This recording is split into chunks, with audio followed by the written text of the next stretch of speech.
안녕하세요. 오늘부터 행정법 기본 강의를 가르치게 된 신은혜 변호사라고 합니다. 한 35강 정도 되는 수업을 통해서 행정법에 대해서 좀 많이 배우게 될 텐데요.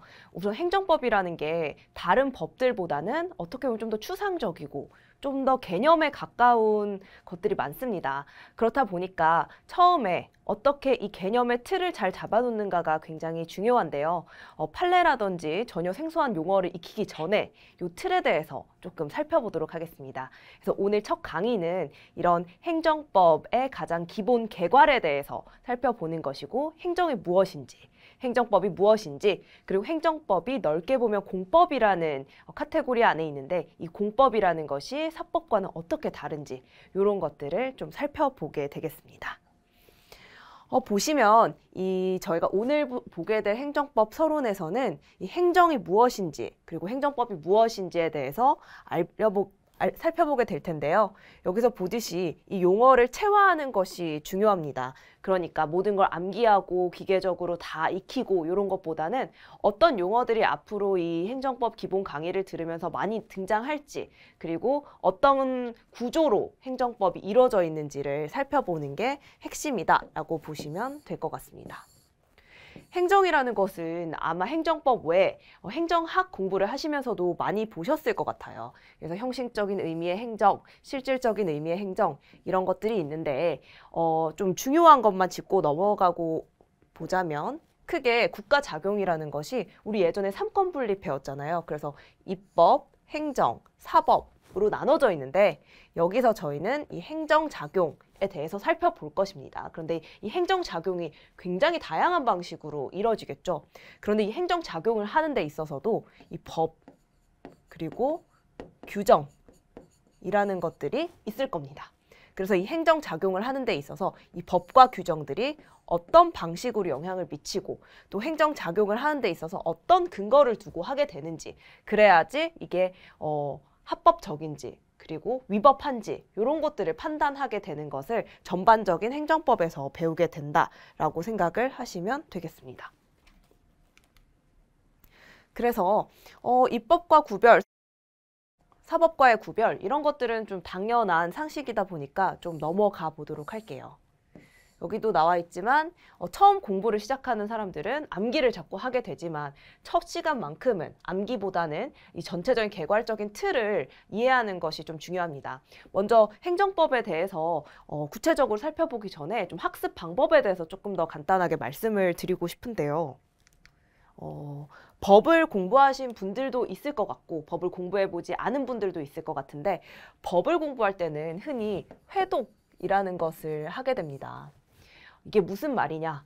이 전체적인 책 하나를 한 번만 읽고 끝내는 게 아니라 한 번 읽고, 두 번 읽고, 세 번을 읽으면서 이 회독수를 점차 늘려가는 방식으로 법 공부를 하게 되는데요.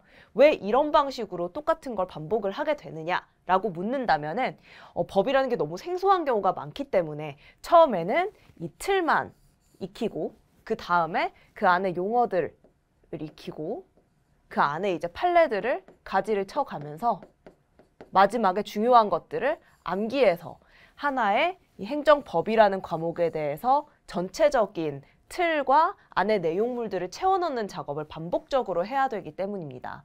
그래서 이 기본 강의를 처음 듣고 또 나중에 문제풀이 강의를 들으면서 또 한 번 더 회독을 하게 되고, 그리고 마지막으로 세 번째로는 요약 강의를 들으면서 완벽하게 이 행정법에 대한 이해도를 높일 수 있도록 회독수를 높여야 된다라는 말씀을 드립니다. 그래서 처음에 이게 무슨 말인지 잘 이해가 안 되더라도 계속해서 거기에 멈춰서 이게 뭔지 완벽하게 이해하려고 하기보다는 일단 흘려듣고 그 다음 것들을 다 보고 나면은 유기적으로 연결이 됩니다.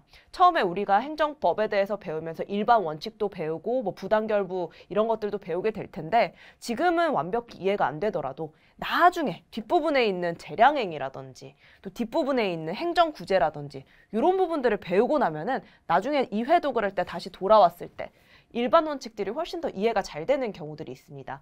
그래서 한 개에 꽂혀서 계속 거기에 머물기보다는 한 번 쫙 다 듣고 그 다음에 또 한 번 유기적으로 훑어본 다음에 문제풀이를 통해서 정리를 하는 것이 효과적일 것이다 라는 말씀을 드립니다. 그래서 그럼 다시 오늘의 수업으로 돌아가 보도록 하겠습니다. 여기에 나와 있는 뭐 국가 작용에 대한 전반적인 이해라거나 이런 것들은 시간이 나시면은 읽어보면 좋을 것 같아요. 왜냐면 어떻게 보면은 시험에서 물어보는 직접적인 내용들은 아니고 좀 이해를 하면은 직접적으로 물어보는 것들을 더 쉽게 이해할 수 있는 역사 같은 부분들이기 때문에 좀 패스를 하면은 좋을 것 같고요.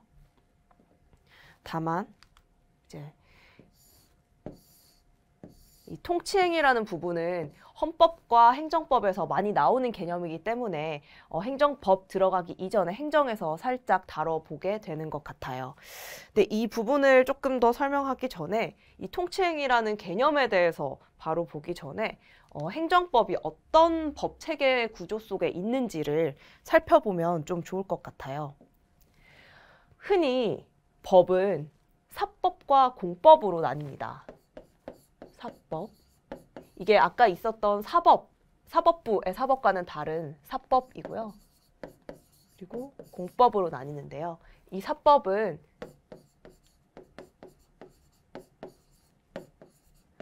사인과 사인, 개인과 개인의 관계를 나누는 private law에 해당되는 거고, 이 공법이라는 것은 public, 공적인 개념의 법. 그래서 개인과 개인이 아니라 국가 또는 공공기관과 여기 많은 개인들 간의 이 일괄적인 관계를 다루는 법들이 주로 공법입니다. 물론 이걸로 이렇게 모든 걸 다 설명할 수는 없지만 흔히 사법과 공법 이렇게 법 체계를 나눠볼 수가 있는데요. 우리가 법을 공부할 때 가장 많이 보는 뭐 민법이라든지 회사와 관련된, 주식회사와 관련된 또는 법인들과 관련된 사항들을 규율하고 있는 상법은 이 사법에 해당이 될 거고요. 공법은 아까 말씀드렸듯이 국가나 공공기관, 공무원 이런 공적인 기관과 개개인들 간의 관계를 규율하는 거다 보니까 가장 법 중의 왕, 흔히 말하는 가장 상위법이라고 하는 헌법, 이 공법에 해당을 하고요. 우리가 이제 배워볼 행정법이 여기 공법에 해당이 됩니다. 어떻게 보면 어떤 것들은 이 사법과 공법의 경계에 있는 법들도 있을 수는 있지만 흔히 이렇게 사법과 공법을 구분을 하고 이런 측면 때문에 우리가 많이 아는 뭐 임대차 보호법이라든지 뭐 민법에서 많이 보는 그런 권리 관계에 대한 것들과는 조금 다른 특성들이 많이 나타나게 된다는 것을 보면 볼수록 많이 배우게 될 거예요. 그래서 이런 부분들을 염두에 두고 우리가 흔히 생각하는 민법이 아닌 행정법의 마인드로 이제 통치행위가 뭔지를 좀 간단하게 보도록 하죠. 통치행위라는 것을 볼 때 가장 중요한 핵심 키워드들이 있습니다. 여기서 가장 중요한 핵심 키워드라는 것은 통치행위가 됐든 어떤 중요한 개념들을 설명할 때 실제 대법원이라든지 헌법재판소 결정내에서 판례 문구로서, 결정내 문구로서 사용하는 것들인데요. 이 경우에는 고도의 정치적 성격으로 인하여 사법심사의 대상으로 하기에 한계가 있다. 라는 게 좀 핵심 키워드입니다. 이 통치행위라는 게 어떤 대통령이 한 행위가 고도의 정치적인 성격으로 인해서 사법심사 대상으로 보기에 조금 어려운 경우, 그리고 사법심사, 그러니까 법원에서 판결을 하더라도 집행이 좀 곤란한 경우, 이런 행위를 통치행위라고 하는데요. 여기도 있듯이 주로 대통령의 활동 중에 조금 고도의 정치적인 내용들이 담긴 것들을 통치행위로 보곤 합니다. 이 통치행위라는 것을 인정할 수 있느냐? 우리는 권력 분립이 되어 있는 국가에 살고 있는데 이 행정부의 수반인 대통령의 권한을 관련해서 이 통치행위라는 것으로 사법심사의 예외사항으로 허용해 줄 수 있는 것인가? 와 관련해서 굉장히 많은 담론들이 있고 학계에서도 논란이 있는데 우리는 시험을 치는 사람들이다 보니까 이런 담론에 대해서 전반적으로 이해를 하기보다는 판례가 어떤 생각을 하고 있고 판례가 어떤 방식으로 결정을 냈는지를 보는 게 더 중요합니다. 학설에서는 뭐 긍정설도 있고 부정설도 있고 그거는 또 철학적인 이유들에서 뻗어 나온 것이겠지만 실질적으로 어떤 방식으로 판례가 통치행위에 대해서 살펴보았는가를 보면은 다음과 같습니다. 인정을 하기는 합니다. 판례는 통치행위를 하여 법원 스스로 사법심사권의 행사를 억제하여 심사 대상에서 제외하는 영역이 있을 수 있다. 하지만 이 경우에도 통치행위라는 걸 인정한다고 하더라도 이 경우에도 기본권 보장이라든지 법치주의 이념을 구현해야 되는 헌법적인 큰 틀에서는 벗어나면 안 된다라고 하면서 통치행위를 인정하되 그 통치행위에도 어느 정도의 한계는 있다라고 표현을 하고 있는데요. 우리가 여기서 봐야 되는 것은 이 통치행위의 어떤 것들을 통치행위로 판례가 인정을 했고 어떤 것들을 통치행위로 인정하지 않았느냐라는 걸 좀 살펴볼 거예요. 간단하게 여기 시험에 이미 한번 기출이 된 적이 있다 보니까 어떤 부분들이 통치행위고 어떤 부분이 통치행위가 아닌 것으로 봤는지 또는 통치행위를 하더라도 사법심사가 가능하게 봤는지 가능하지 않다고 봤는지 라는 건데요. 한번 쭉 보면서 표시를 해놓으면 좋을 것 같아요. 대통령이 계엄 선포를 했어요. 계엄령 선포를 한 경우에 이것은 어떻게 보면은 고도의 정치적이고 군사적인 성격을 가진 거죠. 그렇기 때문에 통치행위에 해당한다고 봤습니다. 그래서 사법심사도 불가능하다라고 살펴본 거죠. 이 자세한 것들은 여기 보면은 판례 번호들이 적혀 있는데요. 공부를 오늘 처음 수업을 하다 보니까 공부를 할 때 이렇게 판례 해서 뒤에 이런 판례 번호가 있는 것들을 조금 더 자세하게 살펴보고 싶을 때 어떻게 하면 되는지를 좀 설명을 드릴게요. 중간중간에 개념 중간중간에 설명을 드리고 있기는 하지만 모든 판례를 다 살필 필요는 없습니다. 우리가 사법고시를 준비하는 것도 아니고 어떻게 보면 객관식 시험을 조금 더 잘 맞추기 위한 공부를 하고 있는 거기도 하다 보니까 이렇게 판례를 하나하나 다 볼 필요는 없지만 정말 중요한 판례고 시험에도 많이 빈출이 되었는데 이 판례 이해가 잘 안 돼 라고 하는 경우에만 판례를 살펴보면 되기는 하는데 원칙적으로는 판례 번호라는 것에 대해서 간단히 설명을 드리자면은 이와 같아요. 여기 이 예시를 들어볼게요.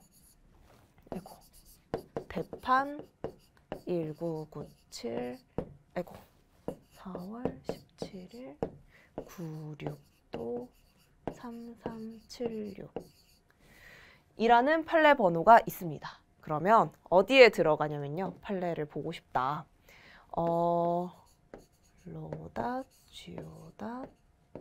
로.go.kr 이라고 하는 국가에서 운영하고 있는 판례라든지 법률을 모두 볼 수 있는 홈페이지가 있습니다.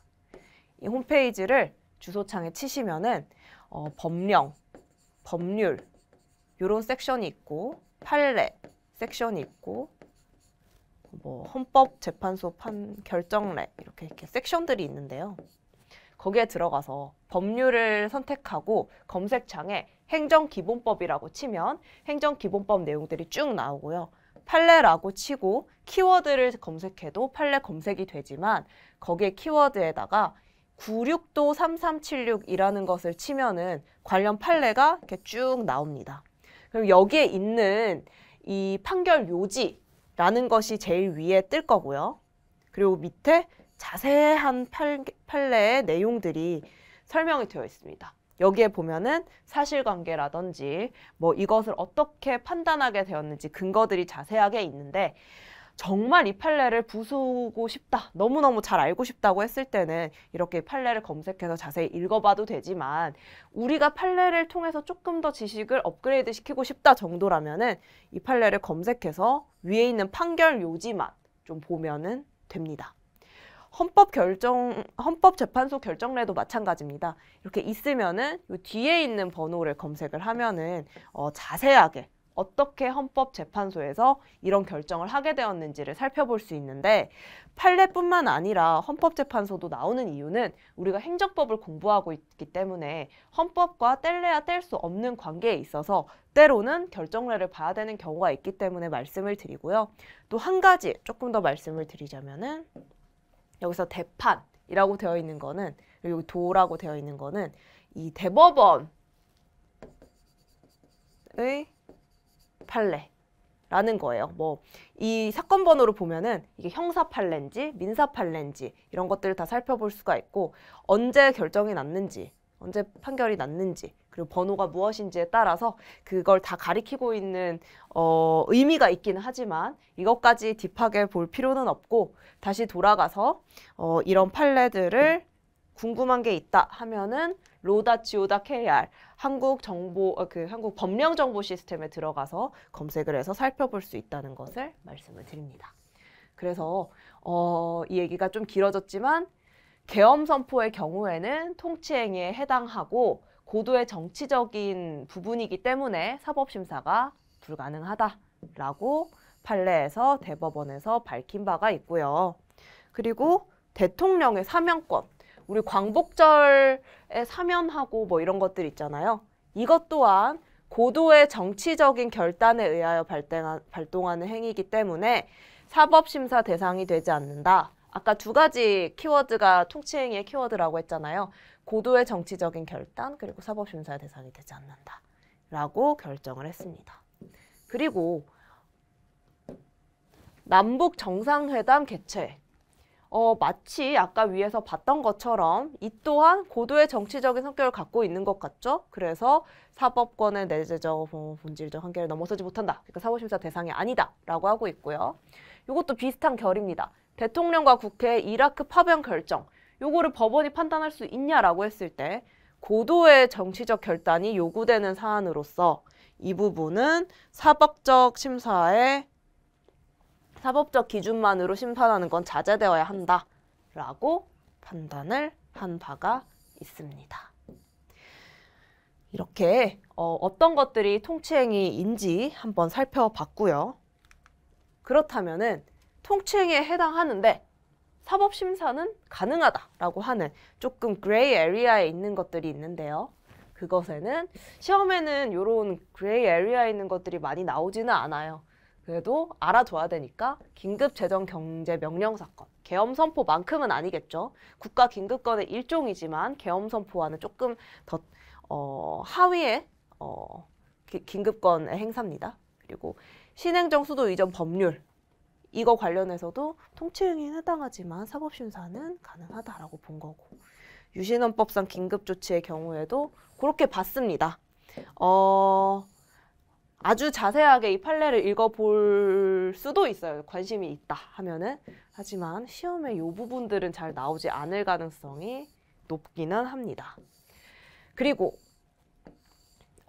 이제는 아까 봤던 것과 완전히 반대로 통치행위에 해당하지 않는다. 당연히 사법심사가 가능하다. 이거는 명확하겠죠. 그러니까 시험에 나오기가 좀 더 쉽습니다. 그래서 1번하고 4번은 조금 더 나오고 쉽고 2번은 뭐 읽어보면은 좋은 정도. 통치행위는 통치행위라고 하니까 라고 봐주시면 되는데 그러면은 통치행위에 해당하지 않는 것이 무엇이 있냐? 남북 정상회담 관련 대북 송금 사건. 이거 관련해서는 남북 정상회담 개최 과정에서 이렇게 뭔가 허가나 신고를 받지 않고 승인을 받지 않고 사업권 대가 명목을 송금한 행위 자체는 사법심사 대상이 된다라고 판시를 했습니다. 그래서 남북 정상회담 관련 대북 송금 사건은 통치행위가 아닌 걸로 판결을 낸 바 있다. 그리고 두 번째로 이것도 비교적 명확한 겁니다. 대통령의 서운 취소. 대통령의 서운 취소를 법원에서 판결할 수 있느냐. 관련해서 이 서운 취소라는 것은 법적 절차로서 굉장히 명확하고 그렇다 보니까 이게 비록 대통령의 국가 원수로 하는 행위라 하더라도 고도의 정치적 결단을 요구하는 것은 아니기 때문에 법원이 사법심사를 자제해야 될 이유는 없다라고 보고 있죠. 그래서 대통령 서운 취소 사건도 통치행위가 아니다라는 것을 살펴보면 되겠습니다. 이렇게 통치행위에 대해서 간단히 살펴봤는데요. 그렇다면은 다시 조금 더 돌아와서 이런 대통령의 행위, 그리고 뭐 대통령을 수반으로 하는 행정부의 각 행위들을 그 행정작용이라고 하는데, 이 행정들을 어떻게 분류할 수 있을지 이미 행정학을 공부하면서 많이 살펴보셨겠지만 법체계 내에서는 이런 행정들을 어떻게 분류하고 있는지를 조금 더 간략하게 살펴보도록 하겠습니다. 행정을 분류하는 방법은 굉장히 많아요. 굉장히 많은데 앞으로 많이 듣게 될 단어들이 국가행정이라는 것도 있지만 자치행정이라는 게 있습니다. 우리 행정부에서 행정부가 중앙정부가 있는 반면에 지방정부들이 있죠. 우리나라는 헌법에서도 이렇게 지방자치를 밝히고 있을 정도로 이 지방정부와 중앙정부가 이원화되어서 진행이 되고 있습니다. 그런데 이런 자치행정이라는 것은 이 국가행정과 달리 지방자치단체가 직접 자기의 자신의 사무를 행하는 행정작용을 말하고, 그렇기 때문에 이 지방자치법을 따로 행정법의 강론으로 떼어서 이 관련된 법과 이론들을 살펴볼 정도로 자치행정이 상당히 발달되어서 이 부분은 굉장히 자주 많이 등장할 수 있는 단어다라는 것을 한번 살펴보는 정도로 우리 개괄을 살펴볼게요. 그리고 우리가 국가행정이 국가가, 중앙정부가 직접 자기 자신의 사무를 행하는 거였고, 자치행정이 지방자치단체가 직접 자기 자신의 사무를 행하는 거였다면은, 여기 우리 행정부는 굉장히 크잖아요. 우리 대한민국의 국가 예산이 아주 많습니다. 행정부가 집행할 수 있는 예산이 굉장히 많은데 이 예산들을 모두 다 직접 사용하느냐? 그렇지 않고 이 민간 수탁 사인들이, 민간이라든지 사인들이라든지 뭐 공법인이라든지 굉장히 다양한 주체들에게 위임을 하는 경우들이 있습니다. 중앙정부에서도 위임하고 지방정부에서도 위임을 하는데, 이런 경우에 국가 또는 지방자치단체가 자신의 사무를 다른 단체나 사인에게 위임하는 경우는 또 위임행정이라고 합니다. 그런데 당연히 자기 자신의 사무를 행할 때와 달리 위임할 때는 또 위임할 수 있는 것들이 있고 위임하면 안 되는 것들이 있고 위임하는 방식이 있고 절차가 있겠죠. 그런 부분들 또한 다 행정법에서 다루게 되는 것이기 때문에 자치행정 못지않게 또 많이 듣게 될 것이 위임행정이라는 단어고요. 그 목적에 대한 분류, 뭐 국가 목적적 행위, 사회 목적적 행위 이런 것들이 있는데 뭐 국가 존립과 관련된 행정 당연한 얘기들이죠. 그리고 뭔가 적극적으로 공공복리를 위해서 하는 행정도 있고 사회 공공의 안녕과 질서를 하기 위해서 하는 행정들도 있다. 그리고 행정은 굉장히 다양한 방식으로 이루어지고 있다. 말씀드렸듯이 국가가 굉장히 비대해지고 복지국가를 향해서 가면서 행정작용들조차도 굉장히 다양해지겠죠. 법적 효과에 의한 분류는 한번 살펴볼 만한 여지가 있습니다. 왜냐하면 아주 자세히 이 부분들을 많이 보게 될 건데요.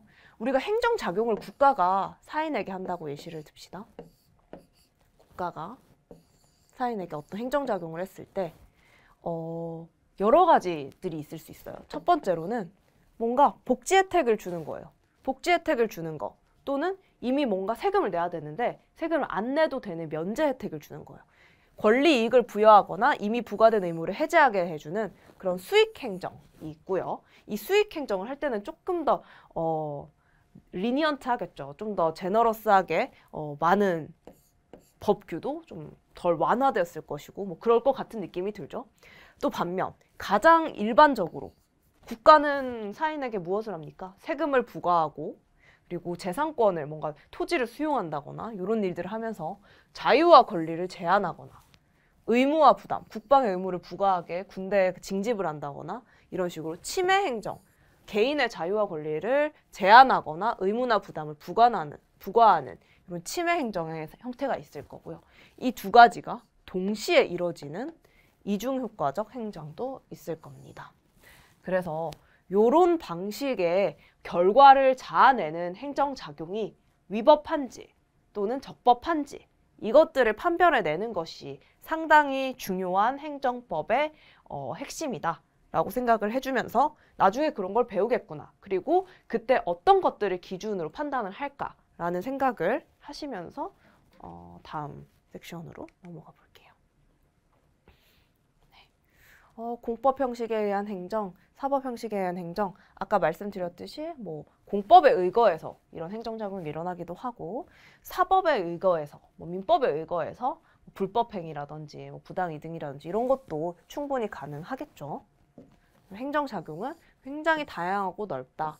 그리고 수단도 굉장히 다양하다. 이것은 어찌 보면 행정법보다는 행정학에서 더 자세히 배울 내용들이었는데 이렇게 한번 살펴봤습니다.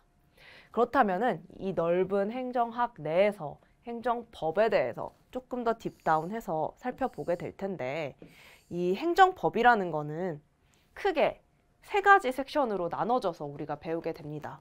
물론 법전이라든지 뭐 이렇게 그 행정법이라는 과목의 체계에 있어서는 총론과 강론으로 나눠서 이렇게 배우기도 하지만 우리가 행정법 자체의 총론과 관련해서는 이렇게 3개가 있습니다. 조직법, 작용법, 그리고 구제법.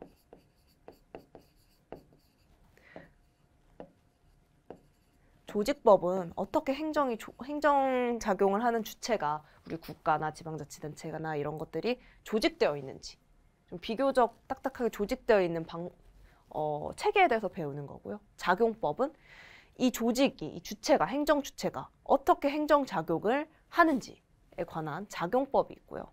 그리고 이 행정작용으로 인해서 어떤 사인이 또는 어떤 법인이 뭔가 권리를 침해당했거나 원래는 부과되지 않아야 되는 의무가 부과당했을 때 행정주체에게 이것은 잘못됐다. 행정청에게 이것은 잘못되었으니 제 권리를 구제해 주세요 하면서 요청을 하는 여러 가지 방식에 대한 것들인데 흔히 사실 시험에 제일 많이 나오는 것들은 행정작용법과 행정구제법이고요.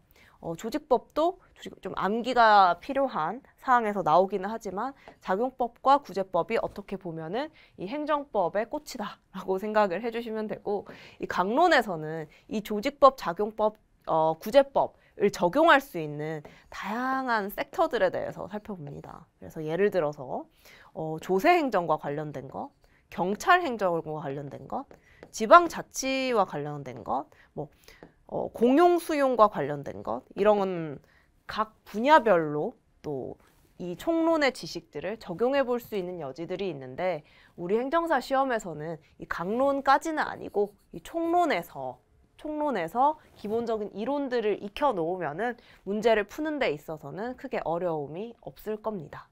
그래서 여기에는 행정조직법, 작용법, 구제법이 있는데 요거는 그냥 큰 틀이고 이걸 직접적으로 시험에서 묻지는 않아요. 어떤 행정법에는 어떤 법이 있나요? 이런 거 묻지는 않을 겁니다. 하지만 이해를 해놓으면 도움이 되겠죠. 아래쪽에 있는 부분들은 어떻게 보면은 읽어보면은 도움이 되는 행정법의 역사, 행정법은 어떻게 국가별로 다른 형태를 띠고 있는지, 행정제도는 어떻게 발전이 되고 있고, 영미법계는 어떻고, 우리나라는 영미법이 아니라 대륙법을 따르고 있죠. 그래서 대륙법은 어떻고, 뭐 이런 것들이 자세하게 설명이 되어 있습니다. 이제부터 좀 중요한 내용들입니다. 법치행정의 원리에 대해서 살펴보게 될 텐데요. 법치행정의 원리부터는 조금 더 시험에 실질적으로 나올 만한 내용이기도 하고 또 진짜 원리라고 할 만한 개념이라는 것을 배우는 거기 때문에 별표를 하나 해놓고 법치행정의 원리에 대해서 좀 살펴보도록 하겠습니다. 원래 행정법은 좀 독특하게도 행정기본법이라는 게 없었습니다. 행정법은 이론적인 학문이었고 이 행정법리, 일반 원리라든지 이런 원칙들을 활용해서 적용을 하는 그런 거였기 때문에 민법이나 형법처럼 행정법이라고 치면은 나오지가 않아요. 아까 말했던 로다, 지오다, KR에 있는 종합법률 시스템에 민법이라고 치면 민법전이 쫙 나옵니다. 형법이라고 쳐도 형법전이 나오고요. 상법이라고 쳐도 상법전이 나오는데 행정법이라고 치면은 안 나올 거예요. 행정법은 굉장히 다양한 법들을 포괄해서 말하는 것인데 최근에 행정기본법이라는 것이 만들어졌습니다. 행정기본법에서는 드디어 이론으로 존재하고 교과서에 존재하고 학설로서 존재하면서 판례로 인정이 되었던 그런 행정법의 기본 원리들을 행정기본법 속에 녹아내어 놓았는데요. 여기에는 법치행정의 원칙이라는 것을 아예 명문화시켜 놨습니다. 행정작용은 법률에 위반되어서는 아니 되며 국민의 권리를 제한하거나 의무를 부과하는 경우와 그 밖에 국민 생활에 중요한 영향을 미치는 경우에는 법률에 근거하여야 된다. 그러니까 두 가지 섹션이 있는 거죠. 법률에 위반되어서는 안 되고 법률에 근거하여야 된다. 라는 건데 여기서 굉장히 또 중요한 문구가 많이 나옵니다. 판례에서 많이 등장하고 그리고 우리가 행정법의 원리를 익히면서 항상 제일 머릿속에 있어야 되는 게 뭐냐. 우리 국가가 국민들에게 막 많은 것들을 부과하고 뭔가 권리를 제한하고 하는 과정에서도 제일 중요한 거는 국민의 기본권, 국민의 권리, 그리고 절대 제한할 수 없는 천부인권의 권리가 있는가 하면 어떻게 제한이 될 수 있는 기본권들도 있겠죠. 인간이라면 누구나 가지는 또는 국민이라면 누구나 가지는 그런 기본권이 있는데 이 권리가 헌법에서 보장하고 있는 권리이기 때문에 일단 이걸 항상 염두에 두고 국가가 뭔가를 해야 된다는 겁니다. 물론 이 기본권과 기본권 간의 충돌이 일어날 수도 있고 기본권보다 공익이라는 것이 훨씬 더 중요해서 기본권을 제한할 수 있는 근거가 될 수도 있지만 그럼에도 불구하고 공무원이 또는 국가가 또는 국가의 단체들이 행정부의 각 부서들이 뭔가 행정작용을 할 때 항상 염두에 둬야 되는 거는 국민의 권리를 제한하지 않는지 국민에게 의무를 부과하지 않는지 이때 이것이 정말 중요한 기본권인지 국민 생활에 중요한 영향을 미치는 것인지 라는 것인데요. 이것은 어떻게 보면은 조금 실질적인 것이라면은 형식적인 내용의 법도 있겠죠. 이 법률이라는 것이 있을 거고요.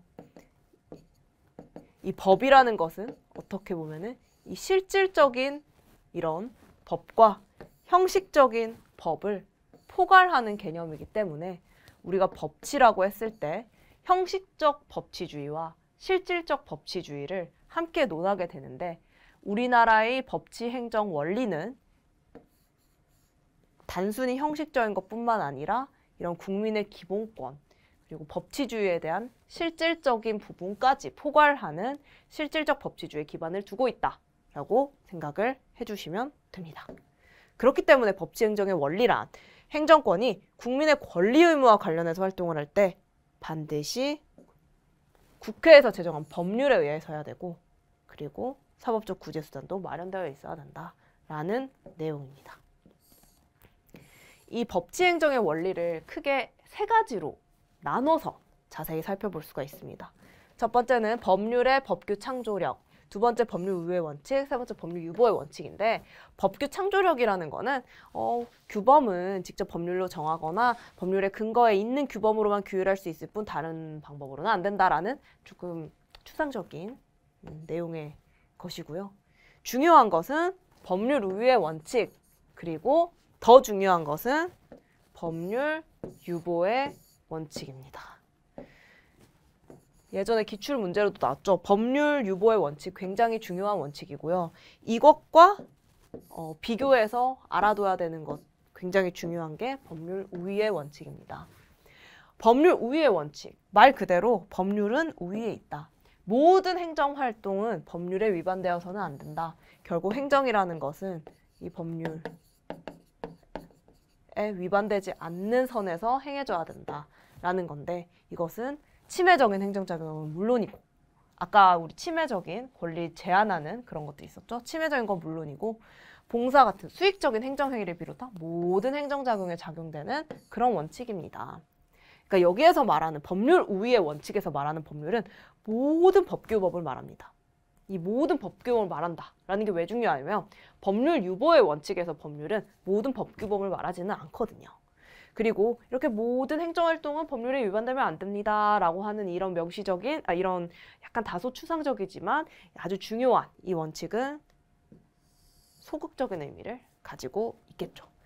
반면 법률 유보의 원칙은 조금 더 적극적입니다. 그렇기 때문에 적극적이기 때문에 모든 법규범이 아니라 형식적인 법률, 그 국회가 제정한 법률이라는 좀 더 구체적인 제한을 두게 되는데요.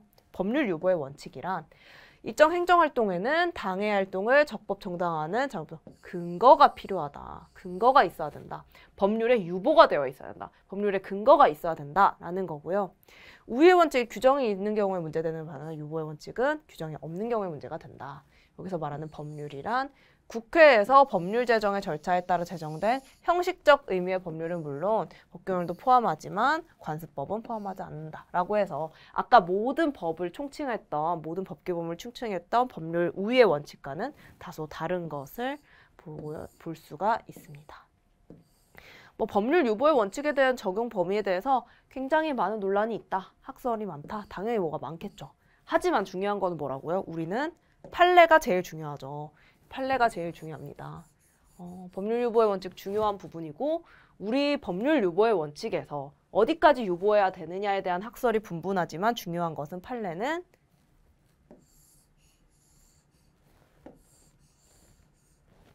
중요사항 유보설을 택하고 있다. 이 이름을 외울 필요는 없어요. 중요사항 유보설이라는 학설의 이름을 외울 필요는 없지만 중요사항 유보설과 관련해서 판례가 어떻게 명시하고 있냐라고 했을 때 이 부분이 핵심입니다. 판례 문구기도 하고요.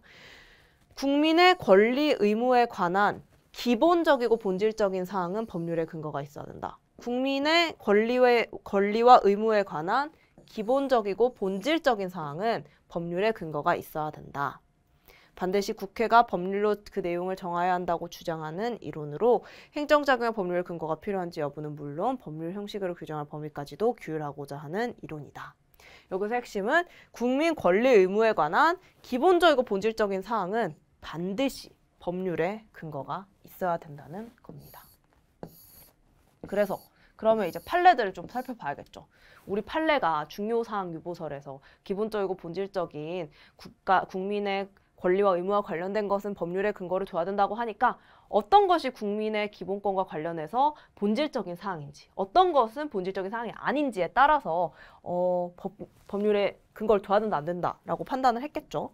그러면은 이런 부분들은 시험에 나오고 사례로서 인식을 해놓으면 좋겠죠. 일반 사병의 복무 기간은 판례가 본질적인 사항이다 라고 했습니다.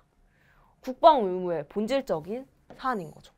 얼마나 내가 오랫동안 군대에 있느냐 없느냐는 나의 권리와 의무에 굉장히 큰 영향을 미칠 수 있죠. 그래서 반드시 법률로 정해야 되는 거다.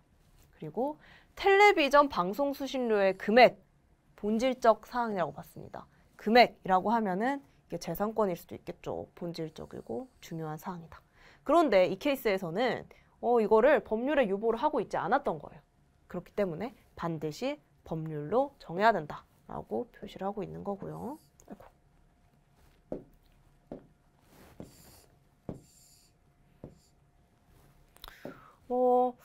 도시환경정비사업 시행 인가 신청 시 토지 등 소유자의 동의 정족수 요건. 도시환경정비사업을 시행하는데 이때 소유자의 동의 정족수가 뭐냐면 동의를 할 때 몇 명, 3분의 2가 동의를 하면 된다. 2분의 1이 해야 된다. 이런 정족수 요건 관련해서는 이 국민이 권리와 의무 형성에 관한 기본적이고 본질적인 사항이다 라고 되어 있습니다. 왜냐하면 이 행정 주체로서 지위를 갖는 사업 시행자를 지정하는 것은 굉장히 중요한 문제라는 거죠. 토지 소유자에게 있어서 재산권의 측면에서 아주 중요한 문제이기 때문에 본질적인 사항이라서 법률에 유보를 해야 된다. 지방의회 의원에 대해서 유급보좌관을 두는 것 본질적인 사항이다. 왜냐하면 법령상 제도의 중대한 변경을 초래해서 국민의 권리 의무 사항에 영향을 줄 수 있기 때문에 이것도 많이 등장하는 판례 중에 하나인데 취득세와 관련해서 중과세 요건들이 있습니다. 우리 세금을 할 때 더 많이 과세하게 하는 그런 요건들이 있는데 그중에 고급 주택, 고급 오락장 이라고 이 경우에는 중과세 한다라고 했어요. 그럼 이 고급 주택과 고급 오락장에 대해서 이것이 무엇인지 위임을 해도 되는지 아니다라고 했습니다. 이거는 재산권과 관련해서 굉장히 본질적이고 중요한 사항이기 때문에 이거는 위임하지 않고 대통령령에 위임하지 않고 법률에서 그 근거를 유보해야 된다라고 한 판례들이 있습니다. 뭐 그 외에도 이게 세금 관련한 사건, 조세법적인 사건에서 이게 정말로 납세 의무와 관련된 기본적이고 본질적인 사항인지 관련해서 많이 써 놓은 것들이 있고요. 뭐 중학교 의무교육의 실시 여부, 국민의 교육받을 권리는 헌법상 권리이기 때문에 이런 거 관련해서는 본질적인 사항이다. 하지만 실시의 시기, 범위 등 세부 사항, 요거는 본질적인 사항이 아니다. 그래서 위임할 수 있다. 이렇게 봤습니다. 그래서 본질적인 사항이면은 법률에 유보를 해야 되고 본질적인 사항이 아니다 라고 하면은 법률에 유보 안 해도 된다 라고 보는 게 이 중요사항 유보설, 우리 판례의 입장인 거예요. 우리가 이때까지 본질적인 사항인 것들을 봤다면 본질적인 사항이 아닌 것들도 좀 살펴봐야겠죠? 쭉 읽어보시면 돼요. 국가유공자 단체의 대의원 선출에 관한 사항, 본질적인 사항이 아니다. 아까 우리가 텔레비전 방송 수신료 금액에 대한 거 본질적인 사항이라고 했는데 이 징수 업무의 주체를 누구로 하는지, 그러니까 이 수신료를 누가 징수하는지에 관련된 거는 본질적인 사항이 아니다. 금액은 재산권과 관련된 밀접한 사항이지만 방법 자체는 기본권과 그렇게 밀접한 관계가 있지 않다라는 거죠. 그래서 읽어보시면 이해가 될 수 있습니다. 그래서 본질적인 사항이라고 본 것과 본질적인 사항이 아니라고 본 것들을 볼 수가 있었고요. 이제 우리나라 행정법 기본 원리만 간단하게 보고 첫 수업을 마무리를 지을 텐데요. 우리나라 행정법의 기본 원리와 관련해서는 아까도 말했듯이 헌법으로부터 뗄래야 뗄 수가 없는 관계입니다. 이 헌법이 상위법이다 보니까 이 행정법의 기본 원리에 많은 부분 영향을 줍니다. 우리나라 행정법은 민주주의의 기본 원리를 따르고 있는데 이것 또한 헌법의 민주공화국이다라고 하는 아주 유명한 것들 있죠. 모든 주권은 국민에게 있고 모든 권력은 국민으로 나온다. 이런 민주주의의 원리, 헌법에서 나온 원리를 그대로 따르고 있다는 것이고요. 아까도 말씀드렸듯이 우리 행정법은 실질적 법치주의의 원리를 따르고 있다. 그런데 이것 또한 헌법에서 오는 겁니다. 헌법에서는 우리 법치주의에 대해서 명문으로도 그리고 명문으로 하지 않더라도 굉장히 중요한 개념으로서 명시를 하고 있습니다. 그래서 우리는 행정법에서도 마찬가지로 헌법에서 실질적인 법치주의를 따르고 있기 때문에 마찬가지로 따르고 있고요. 합헌적인 법률만이 국민에 대한 구속력을 가진다. 그러니까 법률, 형식적인 법률로 해놓는 것 외에, 형식 외에도 아까 봤듯이 실질, 위헌이지 않고 합헌인 실질, 그리고 형식, 이 두 가지를 다 갖춘 실질적인 법치주의를 따른다라는 거죠. 이 규범 통제와 관련해서는 헌법적인 내용이 더 가깝기 때문에 행정법에서는 다루지 않는 것이 더 타당할 것 같고요. 시험에서 나오지 않을 겁니다. 다만 뭐 알아두면 좋은 것은 한국에서는, 우리 법에서는 구체적인 규범 통제를 하고 있다. 그러니까 권리를 침해받았다고 주장하는 국민에 관련해서 판단을 해주는 거지, 뭔가 법규범이 시행되기 전이고 권리를 침해받지도 않았고 뭐 이런 경우에는 추상적으로는 규범 통제하지 않는 것이다 라는 정도만 알아두시면 될 것 같고요. 궁금하신 분들은 자세히 읽어봐 주시면은 법치주의와 관련해서 좀 더 이해를 할 수 있을 거예요. 이것 또한 마찬가지로 헌법에서 나온 이념을 계승한 것이죠. 복지국가주의. 우리 행정법의 기본 원리 중에는 헌법에서 인간다운 생활을 할 권리를 명문화하고 있는 만큼 복지국가주의의 원리를 당연히 따르고 있습니다. 그리고 이것 또한 헌법에 있는 이념입니다. 문화국가주의라든지 아까도 말씀을 계속해서 드렸던 지방자치, 지방분권주의라든지 그리고 사법국가주의라든지 이런 이념들을 따르고 있다라는 것을 보시면서 오늘은 여기까지 수업을 진행을 하도록 하겠습니다.